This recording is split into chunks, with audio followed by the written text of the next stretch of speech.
E aí, meu povo, sejam bem-vindos ao canal TV Cinéfilo.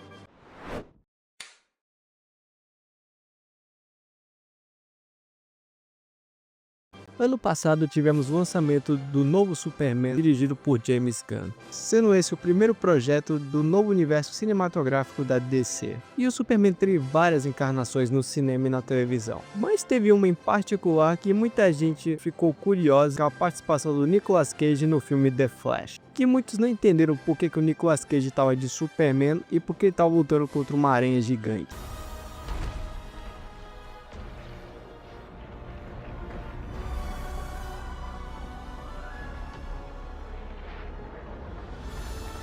E a história por trás dessa referência é algo muito interessante e fala muito sobre os bastidores de Hollywood. No vídeo de hoje eu vou comentar sobre o filme do Superman com Nicolas Cage que nunca existiu. Mas antes, é claro, eu peço que você se inscreva no canal, ative o sininho das notificações, compartilhe o vídeo e também dá uma conferida aqui na descrição do vídeo para você ver que outras formas você pode me auxiliar. Fechou?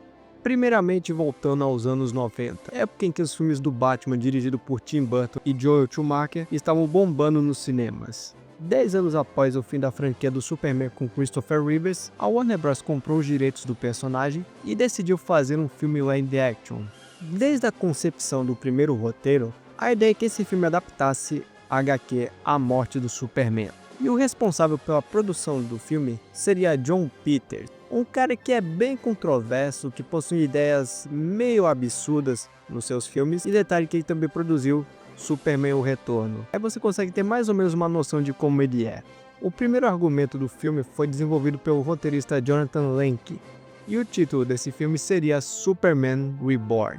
Mas quando Peters leu esse primeiro roteiro, ele não gostou dessa ideia. E detalhe, Peters é um cara que não gosta de ler roteiros. Ele assume declaradamente que não gosta de ler, ele sempre pede para outra pessoa ler o roteiro para ele, e como ele não havia gostado desse primeiro roteiro, logo ele chamou Kevin Smith, que era um roteirista que estava em ascensão nos anos 90. Peter simpatizou com ele, logo eles viraram amigos, e sem contar que Kevin é um grande fã do Superman. Para ele esse foi o trabalho da vida dele. Mas Smith também teve muita dor de cabeça com o produtor, pois Peters tinha umas ideias bem extravagantes e que podem parecer absurdas nos dias de hoje. Dentre elas, ele queria que o Superman não usasse o seu traje clássico. A ideia de Peters era que o Superman usasse um calção de jogador de futebol e botas de couro com desenhos de chamas. O próprio Peters assumiu que não gostava do traje do Homem de Aço, pois achava muito gay. E ele também não queria que o Superman voasse. A ideia de Peters é que o Superman usasse um tipo de carro, um Superman móvel, por assim dizer. E ele também insistia que tinha que ter um momento no filme que o Superman iria lutar contra uma aranha gigante. E essa cena foi pro filme do Flash, pois ele achava as aranhas animais extremamente perigosos e predatórios e tinha que ter um momento em que o herói fosse enfrentar algo do tipo. E detalhe, nesse roteiro Brainiac seria o grande vilão desde o início. E teria um momento em que o Brainiac iria invadir a Fortaleza da Solidão do Superman e iria lutar contra ursos polares. As ideias do cara. Peters logo chamou Tim Burton para ser o diretor do filme, e ele havia trabalhado com ele nos filmes do Batman que ele fez. A princípio, Tim Burton não estava muito afim de fazer outro filme de super-herói, mas com um bom diálogo e um bom cachê, o produtor conseguiu convencê-lo. E Tim Burton, quando leu o roteiro de Smith, ele odiou a história, pois segundo Tim Burton, esse filme parecia muito quadrinho e estava fiel demais. E o Tim Burton é aquele tipo de diretor que gosta de pegar ideias de um material e moldá-los à sua visão. Ele não liga para a fidelidade, ele gosta de explorar a sua criatividade e também a criatividade da sua equipe. Nisso, o diretor reescreveu todo o roteiro do filme. Burton chamou Wesley Strikes, com quem também havia trabalhado nos filmes do Batman nos anos 90, para reescrever todo o roteiro. Até aquele momento, tiveram várias ideias de atores que podiam viver o Homem de Aço. Um dos que chegou mais perto do papel foi Sean Penn, pois segundo o produtor, Sean Penn tinha uma cara de psicopata assassino. Essa aparência seria ideal para o Superman. Mas com as revisões de roteiro e procura por outros atores para teste, Peters acabou escolhendo Nicolas Cage, que na época estava cheio de moral por ter ganhado o Oscar. E Cage é declaradamente fã do herói, e ele queria fazer parte do projeto, mas sob duas condições. Primeiro, que o Super-Homem iria usar o seu traje original, e segundo, que ele teria que voar. Ninguém queria discordar do ganhador do Oscar. Nisso foram feitos vários testes com trajes que tinham uma aparência de plástico, que você consegue ver pela internet. O fato de Nicolas Cage aparecer cabeludo nessas fotos de teste é porque eles se basearam no Superman da época, que nos quadrinhos o herói tinha adotado um cabelo um pouco mais comprido. O filme contaria com vários personagens icônicos da mitologia do herói, como Lois Lane e Jimmy Olsen. Detalhe que o Jimmy Olsen seria interpretado pelo Chris Rock,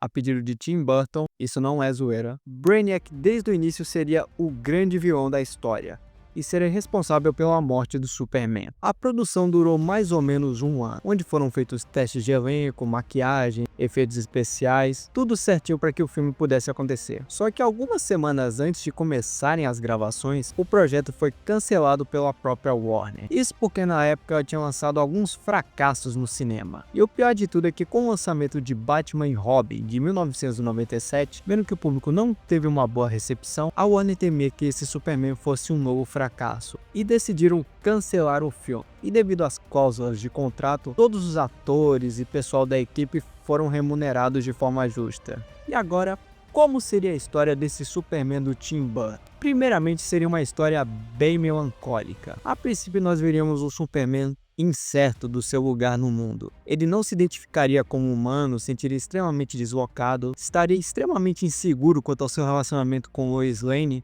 temendo até mesmo de ter um filho com ela, pois ele temia machucá-la se esse filho tivesse superpoderes. E nisso surgiria o grande vilão Brainiac, que nesse filme seria uma inteligência artificial criada pelo pai do Super-Homem, o Jor-El, mas com o nascimento do Kal-El, o cientista acaba ignorando sua criação. Com os ciúmes do menino, Brainiac seria o responsável pela destruição de Krypton, e ao descobrir que Kal-El sobreviveu e foi para outro planeta, ele vagaria por todo o universo à procura dele. E ao encontrá-lo na Terra, ele levaria sua nave, que teria um zoológico de várias criaturas de inúmeros planetas do universo, que atacariam Metrópolis e tentariam matar o Superman. Nisso teria um momento na história em que o Brainiac se fundiria com o corpo de Lex Luthor para que ele pudesse se adaptar ao planeta Terra. No meio da história teria a batalha com a aranha gigante e Brainiac teria seu grande trunfo, o vilão Apocalipse, que aqui seria uma criação dele para destruir o Superman. Nisso o herói morreria. Brainiac iria até a Fortaleza da Solidão, onde teria a briga com os ursos polares, e ele seria derrotado pela própria fortaleza. O Superman também teria um robô ajudante, que seria responsável pela ressurreição do herói. O Superman teria um traje de ressurreição extremamente brilhoso,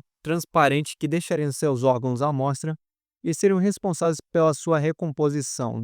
Esse é basicamente um resumo total da história desse Superman do Tim Burton.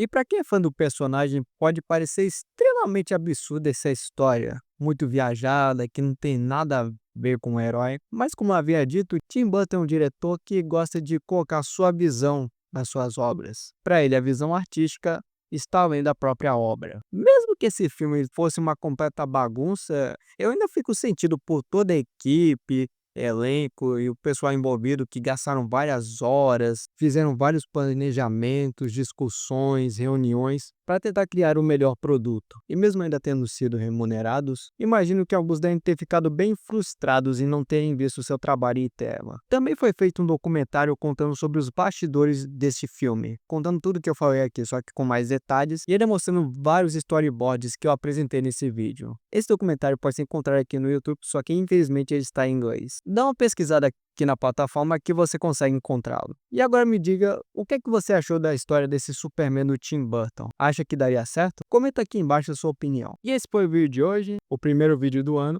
e eu agradeço por sua audiência e também para você que assistiu até o final, e até a próxima.